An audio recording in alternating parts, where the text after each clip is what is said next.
नमस्कार, मेरा नाम है हिंदुस्तानी और आप देख रहे हैं नाउ नोएडा। नाउ नोएडा में स्पेशल रिपोर्ट में आपका स्वागत है। स्पेशल रिपोर्ट में आज हम बात करेंगे मणिपुर की हिंसा के बारे में।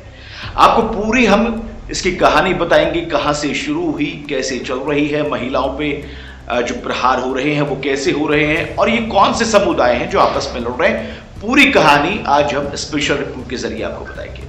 मणिपुर हिंसा की आग में जल रहा है।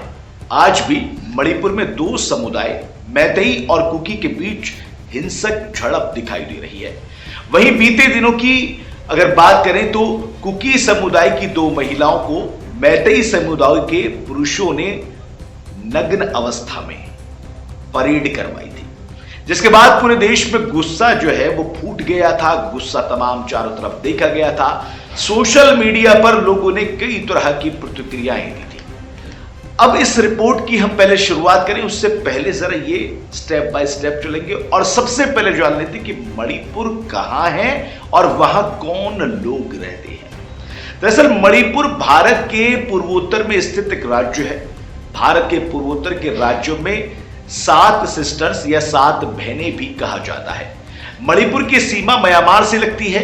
यहां अनुमानित 33 लाख लोग रहते हैं, जिसमें आधे से अधिक मैतेई समुदाय के लोग निवास करते हैं। अब जरा मैतेई समुदाय पे आप थोड़ा सा ध्यान रख के चलना, जबकि लगभग 43% कुकी और नगा समुदाय के लोग यहां पर रहते हैं, जो कि प्रमुख अल्पसंख्यक जनजातियां मानी जाती हैं। अब जरा यह समझ लीजिए कि आखिर मणिपुर की हिंसा जो देश के तमाम टीवी अखबार में आपको दिखाई दे रही थी, चैनल्स पे दिखाई दे रही थी, वो आखिर हो क्यों रही है लड़ाई।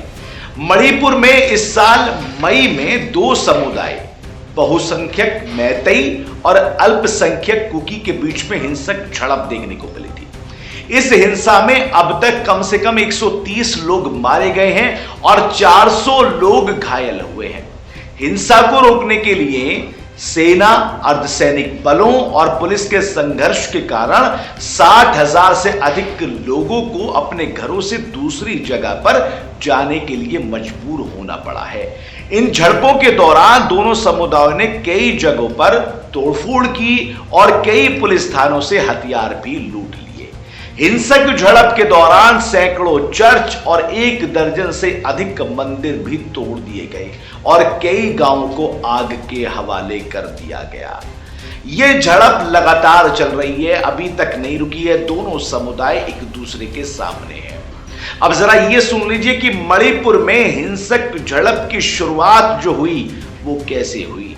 दरअसल मणिपुर में 3 मई से हिंसा की शुरुआत हो चुकी थी। 3 मई को खबर आई कि मणिपुर में छोटी मोटी हिंसा हुई है और मणिपुर में 3 मई को मैतेई मतलब वो घाटी बहुल समुदाय है और कुकी जनजाति यानी पहाड़ी बहुल समुदाय, इन दोनों के बीच में हिंसा की शुरुआत हुई। और मणिपुर में मैतेई समाज की मांग ये रही कि उसको कुकी की तरह राज्य में शेड्यूल्ड ट्राइब यानी कि एसटी का दर्जा दिया जाना चाहिए। मणिपुर में तनाव तब और बढ़ गया जब कुकी समुदाय ने मैतेई समुदाय की आधिकारिक जनजाति दर्जा दिए जाने की मांग का विरोध करना शुरू किया। इसे लेकर कुकियों ने तर्क दिया कि इससे सरकार और समाज पर उनका प्रभाव है और अधिक मजबूत होगा। इससे उनकी जमीन खरीदने या मुख्य रूप से कुकी क्षेत्रों में बसने की अनुमति मिल जाएगी। कुकियों का कहना है कि मैतेई के नेतृत्व वाली सरकार द्वारा छेड़ा गया नशीली दवाओं के खिलाफ युद्ध उनके समुदाय को उखाड़ने का एक बहाना है। यानी कुकी और मैतेइयों के बीच की जो लड़ाई थी उसमें कई ऐसे बिंदु निकलकर सामने आए जो वो एक दूसरे के ऊपर लगातार सवाल उठाते रहे थे। अब जरा ये समझने की कोशिश कीजिएगा कि मणिपुर में ये 2 समुदाय जो हैं जो लड़ाई कर रहे हैं, इनका आखिर मामला क्या है इनकी वजह, थोड़ा विस्तार में समझने की कोशिश कीजिएगा। मैतेई, कुकी और नगा मिलिशिया दशकों से एक दूसरे के विरोधी माने जाते रहे हैं। विरोधी मातृभूमि मांगों पर और धार्मिक मतभेदों को लेकर एक दूसरे से लड़ते रहे हैं और सभी पक्ष भारत के सुरक्षा बलों के साथ भी भिड़ते रहे हैं। हालांकि हाल ही की लड़ाई पूरी तरह से मैतेई और कुकी समुदाय के बीच में थी, कुकी समुदाय के बीच में। अब जरा ये समझने की कोशिश कीजिएगा, आप सोच रहे होंगे कि आखिर कुकी कौन है, मैतेई कौन है, जरा ये भी आप समझ लीजिए। मैतेई की जड़ें जो हैं वो मणिपुर, म्यांमार और आसपास के क्षेत्रों में है। एक विशाल बहुमत हिंदू है, हालांकि कुछ सनमही धर्म का पालन करने वाले भी लोग इसमें शुमार हैं। कुकी ज्यादातर ईसाई भारत के उत्तर पूर्व में फैले हुए हैं और मणिपुर में उनमें से कई लोग अपनी जड़ें म्यांमार में भी खोज सकते हैं। मैतेई ज्यादातर इंफाल घाटी में रहते हैं, जबकि कुकी आसपास की पहाड़ियों और उसके आगे के हिस्से में रहते हैं। इन दोनों के समुदाय के बीच में एक चीज कॉमन निकल कर सामने आती है कि आखिर महिलाओं पर बार बार जो हमले हो रहे हैं वो क्यों हो रहे हैं, सवाल तो खड़ा होगा। आपने न्यूज पे देखा होगा, आपने खबरें सुनी होंगी कि महिलाओं को टारगेट बनाया जा रहा है। अब वो क्यों बनाया जा रहा है, जरा ये सुनिएगा। अगर वहां की मीडिया की हम बात करें, जो स्थानीय मीडिया है, तो उस मीडिया के अनुसार मई में एक हमला फर्जी रिपोर्टों के बाद में हुआ था। फर्जी रिपोर्ट, उस रिपोर्ट पे यह बताया गया था कि कुकी मिलिशिया मैन द्वारा एक मैतेई महिला के साथ दुष्कर्म किया गया था। मीडिया के अंदर यह रिपोर्ट आई थी। इसके बाद मामला भड़क गया और महिलाओं पर हमला होने का दौर जो है वो शुरू हो गया। कभी इधर से किया गया, कभी उधर से किया गया। एक तरह से कह सकते हैं कि जो रिपोर्ट निकलकर सामने आई उसके बदले के लिए ये दोनों समुदाय जो है महिलाओं पर हमला जो है करने लगे। अब सवाल ये है कि आखिर मणिपुर में इतने दिनों से ये हिंसा चली आ रही है, इस पर लगाम क्यों नहीं लगती है, सरकार वहां पर क्या कर रही है, किसकी सरकार, बड़ा सवाल तो ये है। तो ये भी मैं आपको बता देता हूं, मणिपुर में भाजपा शासन कर रही है। मणिपुर के मुख्यमंत्री एन बीरेन सिंह हैं, जो मैतेई समुदाय से आते हैं। राज्य की 60 विधानसभा सीटों में से 40 सीटों पर मैतेई समुदाय का दबदबा है, क्योंकि उनकी जनसंख्या देखें तो वहां की कुल आबादी की 53% है। और कुकी समुदाय का कहना है कि हेरोइन के व्यापार के लिए पोस्त की खेती को लेकर एन बीरेन सिंह यानी कि वहां के मुख्यमंत्री ने हालिया युद्ध ने कुकी क्षेत्रों को टारगेट किया है। एन बीरेन सिंह की सरकार ने कुकी विद्रोही समूहों पर समुदाय को भड़काने का आरोप लगाया। अब इसमें जो है मुख्यमंत्री की भूमिका जो है वो संदिग्ध घेरे में आती है, क्योंकि वो इल्जाम लगा रहे हैं दूसरे समुदाय वाले। अब इसमें केंद्र सरकार का भी दखल हुआ, मोदी जी से बात की गई, मोदी जी को मैसेज पहुंचाया गया, सवाल उठाए गए कि आखिर मोदी जी क्या कर रहे हैं, देश के प्रधानमंत्री हैं, और केंद्र सरकार आखिर क्या कर रही है। तो 4 मई को महिलाओं के साथ हुए यौन उत्पीड़न का वीडियो तकरीबन 7 दिन तक सोशल मीडिया पर वायरल हुआ, जिसके बाद लोगों में काफी गुस्सा देखने को मिला। हमले का वीडियो सामने आने तक प्रधानमंत्री नरेंद्र मोदी ने मणिपुर हिंसा पर कोई भी बयान नहीं दिया था, लेकिन मानसून सत्र के पहले दिन उन्होंने मीडिया को संबोधित करते हुए कहा कि इस घटना ने भारत को शर्मसार कर दिया है और किसी भी दोषी को बख्शा नहीं जाएगा। मणिपुर की बेटियों के साथ जो भी हुआ उसे कभी माफ नहीं किया जा सकता।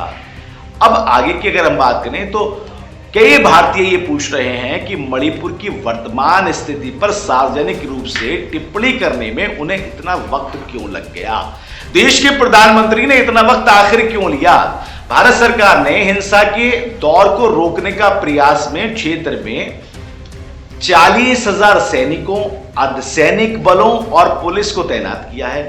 अब तक इसमें आदिवासी नेताओं के प्रत्यक्ष शासन लागू करने के आह्वान का विरोध किया है।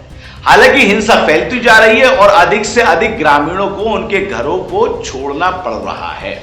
अब जरा थोड़ा सा और डिटेल में चलेंगे। अब ये जानने की कोशिश करेंगे कि जिस समुदाय के बीच में लड़ाई हो रही है, यानी कि मैतेई समुदाय, यानी कि जिस समुदाय से वहां के मुख्यमंत्री आते हैं, जिसके सवालों को घेरे में जिनको लिया जा रहा है, वो मैतेई समुदाय कौन है। दरअसल मणिपुर में जो भी मेजॉरिटी ग्रुप है वो मैतेई हैं। कुकी या नगा जैसे दूसरे ट्राइबल ग्रुप भी हैं जो माइनॉरिटी में आते हैं। मैतेई ज्यादातर मैदानी इलाकों में रहते हैं और बाकी आदिवासी समुदाय पहाड़ी इलाकों में रहते हैं। अगर मैतेई समुदाय को एसटी स्टेटस मिल जाता है तो उनकी पहुंच पहाड़ी इलाकों में बढ़ जाएगी। ये तो है मैतेई समुदाय। जो उनसे लड़ रहा है यानी कि कुकी समुदाय, वो कौन है जरा ये भी सुनिएगा। कुकी जनजाति भारत के मणिपुर और मिजोरम राज्य के दक्षिण पूर्वी भाग में एक जनजातीय समूह है। कुकी भारत, बांग्लादेश और म्यांमार में पाए जाने वाले कई पहाड़ी जनजातियों में से एक है। उत्तर पूर्व भारत में अरुणाचल प्रदेश को छोड़कर वो सभी राज्यों में मौजूद है। मणिपुर में अब जो है इन दोनों की लड़ाई है। अब एक और सवाल आता है कि मणिपुर में महिलाओं को केंद्र क्यों बनाया जा रहा है, मणिपुर में लगातार महिलाओं के वीडियो क्यों आ रहे हैं, महिलाओं के ऊपर बातें क्यों हो रही हैं। तो मणिपुर की महिलाएं अधिकांश भारतीय राज्यों से अलग पहचान रखती हैं। ये भारत के उन राज्यों में से एक है जहां महिलाओं को अभी भी प्राथमिक वेतन अर्जक के रूप में देखा जाता है। मणिपुर में महिलाएं अन्य राज्यों की महिलाओं की तुलना में काफी अधिक दर पर श्रम क्षेत्र में भाग लेती हैं। कई लोगों का मानना है कि मणिपुरी महिलाएं अन्य राज्यों की महिलाओं की तुलना में अधिक शक्तिशाली और आजाद होती हैं, क्योंकि मणिपुर महिलाओं को हमेशा राज्य में एक सामूहिक शक्ति के रूप में देखा गया है। मैंने आपको महिलाओं की बात बताई, मैंने आपको कुकी समुदाय की बात बताई, मैंने आपको मैतेई समुदाय की बात बताई, मैंने आपको हमले की बात बताई, मैंने आपको महिलाओं के वीडियो को जो वायरल हुआ था उसकी बात बताई, प्रधानमंत्री के बयान की बात बताई। इतनी तमाम बातों के बाद में भी आप ये तो समझ गए होंगे कि आखिर ये लड़ाई क्यों चल रही है, कब से चल रही है, क्या वजह है। लेकिन अभी तक इस पर विराम नहीं लग पाया है। आज भी मणिपुर जो है हिंसा की आग में वो जल रहा है और लोग वहां से पलायन करने के लिए मजबूर हैं। लेकिन अगर केंद्र सरकार का थोड़ा सा और हस्तक्षेप हो जाए तो फिर ये चीजें रुक सकती हैं और मुख्यमंत्री को भी अब वहां पर सख्त एक्शन लेने की जरूरत है। तो ये वो स्टोरी मैंने आपको बताई, वो कहानी मैंने आपको बताई जो लगातार सुर्खियों में बनी हुई है, लगातार मीडिया के कवर पेज पे जो है छप रही है। देखना होगा कि इन दोनों के बीच की जंग जो है कब रुकती है, किस तरह से केंद्र सरकार और राज्य सरकार अब इसमें हस्तक्षेप करती है, क्या कुछ नए तरीके से इनको रोकने की कोशिश की जाती है। फिलहाल स्पेशल रिपोर्ट में मेरे साथ नहीं, देश और दुनिया की तमाम बड़ी खबरों के लिए लगातार आप जुड़े रहिए नाव नोएडा के साथ में। दीजिए इजाजत, नमस्कार।